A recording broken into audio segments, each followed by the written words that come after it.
Grabe, diba? Pero huwag kayong mag-alala guys, dahil maya-maya lamang ay magpapakitang gilas pa ang ating bida.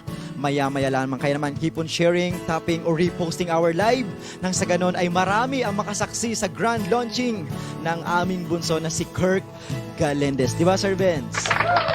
Yes, maraming salamat Sir Liam Pangilinan. For sure, mamaya ay marami tayong maibibigay na ligaya at tuwa sa ating mga viewers na talaga namang araw-araw ay nagbibigay ng tiwala sa atin. Sa lahat po ng mga nandyan sa baba na patuloy na kumakapit sa lahat po na aming inihahandog dito sa aming tahanan.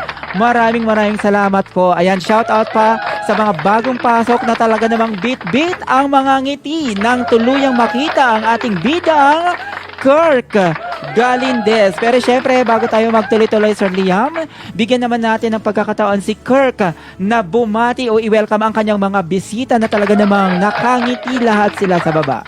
Kirk? Ayan, maraming salamat Sir Benz, and of course, magandang gabi dyan sa Canada. Sir Liam, magandang umaga. Ate Merjoy, Mama Shane, and of course, Queen Rene, pati Jess, Mami Simply Joanne, and pati Mac. Maraming salamat po sa inyong lahat, guys, for supporting me sa aking grand launching dito sa Labori Music Records. Thank you so much po sa inyong lahat. And of course, sa aking my loves dyan sa baba.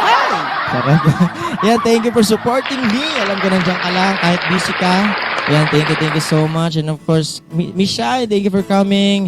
And sa lahat po na nandito, guys, maraming salamat po sa inyong lahat. Sir Benz, thank you po.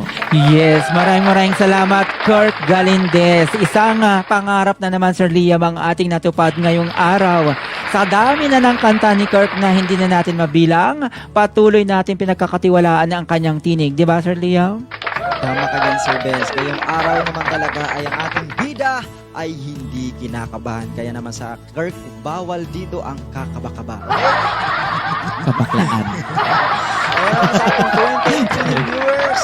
Ayan, sa ating mga top-toppers, maraming salamat po sa inyong lahat. At syempre, habang naghahanda ang ating mga recording artists sa kanilang paunang mga awitin, ay nais po namin kayong imbitahin to visit our webpage na talaga namang doon nyo makikita lahat ng meron sa Labori Music Records, featured artists, magazines, at pati ang ating mga